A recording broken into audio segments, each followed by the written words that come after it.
our team coverage tonight from Windmill Park. Katie?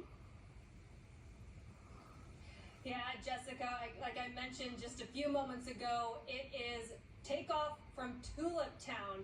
That is the theme as Ragbrai 52 takes off from Orange City Sunday morning. Before we get to more about what's happening this weekend, let's talk about some things that you can find here in Windmill Park.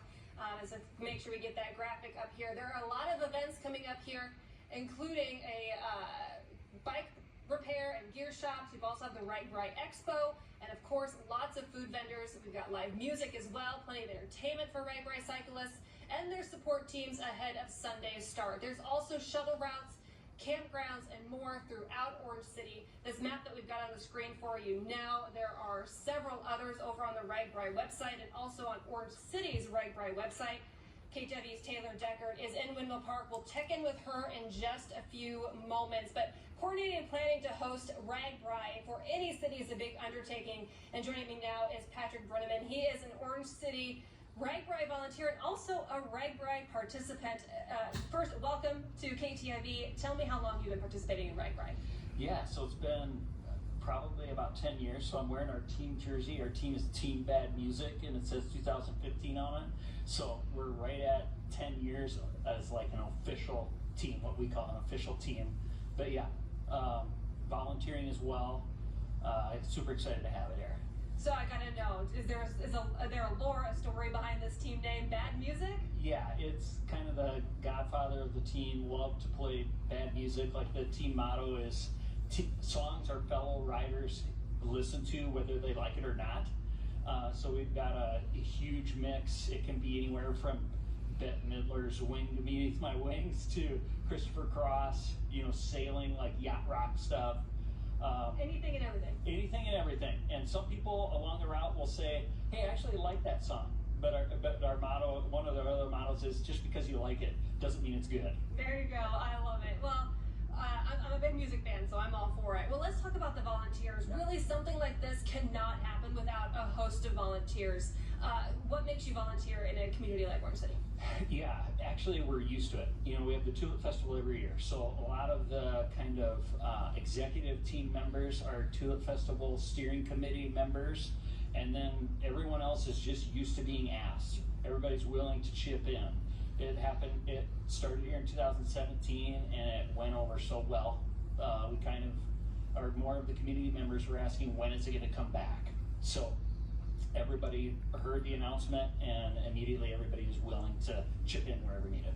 And after hosting the Tulip Festival just a few weeks ago, it's almost like you guys just prepared for this. Yeah, it's a little bit jarring for some of us. Like, we were just setting up bleachers and sound booths and other things, but the City of Orange City employees are fantastic. They just chip in right away and bring electrical boxes and different things.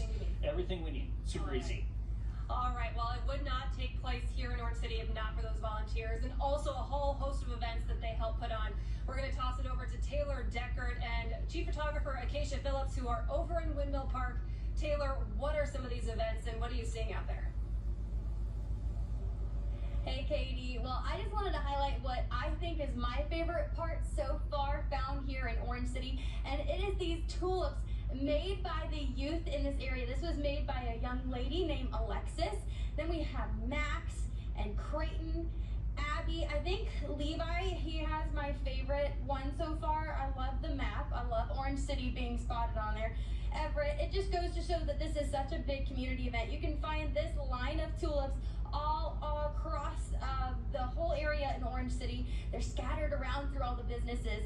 I want you to take a look over here. So this is 2nd Street Northwest. This is just some of the vendors that have set up shop, brought in their vehicles early. But this is going to be a big hub later this weekend. And don't forget to support your local brick and mortars. I've spoken with so many of the local businesses. They've got specials, they've got deals, and they are so excited to welcome all of these visitors. They're expecting it to be way bigger than the Tulip Festival, with a lot of people coming in for just a short period of time. I have more on how the city has been prepping. That's coming up tonight at 6 on KTIV. All right, Taylor, thank you so much. There's so much excitement here in Orange City, and we're still 2 days away. Ragbrai does not kick off officially until Sunday morning, but there are a lot of people already coming in here today on Friday. We have a lot of first-time riders taking part in Ragbrai. One of those sitting right next to me. Owen, you and RJ Breen got yourself roped into Ragbrai. You're doing the first 2 days. How are you feeling? You see, we're in that stage where the preparation is done, but it's whether we did enough. And I won't know whether we did enough until we're out on the road. So we'll see how it goes. I feel confident that we did enough training. I'd put it around like 100 or 200 miles of training, and we're doing 100 miles over the course of the first couple of days. So fingers crossed it was enough. Well, the first day from here in Orange City to Milford is over 70 miles. How far have you done in one day's trek? Yeah, in our training, RJ and I did at most about 25 miles in one stretch. So almost to the halfway point of day one. Points in between. I was about to say we're thinking of it as, multiple 10 or 15 mile rides, which is what we typically do on one of our training bike rides. So it's just a lot of small rides that culminate in one bigger ride. Well, one thing everyone wants to know is what's the weather going to be like, especially over Ragbrai. It's always really hot or kind of stormy. What is it looking like at least these first couple of days? Yeah, unfortunately, we are watching that chance for storms, as Ron mentioned earlier. Both Saturday and Sunday especially had that chance for storms. We're watching for that chance for severe weather as well on both Saturday and Sunday. The risk right now is at a level 1 out of 5 marginal, but it could be higher. But unfortunately, any chance for severe weather, let alone thunderstorms, is not a good thing when we're talking about being outside and riding on the bike. So we'll be watching for that chance for a couple lingering storms Saturday morning and a couple showers in the afternoon.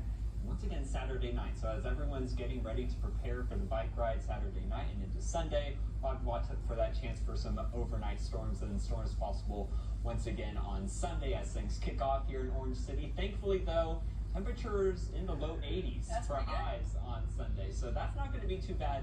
Does look like we'll warm up a little bit on Monday, though. Well, at least Alan Jones gave you and RJ the proper first alert to be prepared for maybe a little bit of rain. Yeah, Al prepared us for anything and everything, so we've got it. All right, well, we'll have more coming up with Owen about his preps over on News 4 at 6. But Jessica, Ragbrai kicks off here in less than 48 hours. Early Sunday morning riders are taking off for Milford on day 1. And this is only going to get busier here in Windmill Park. We're going to have so much more live from Orange City coming up on News 4 at 6. Yeah, it looks like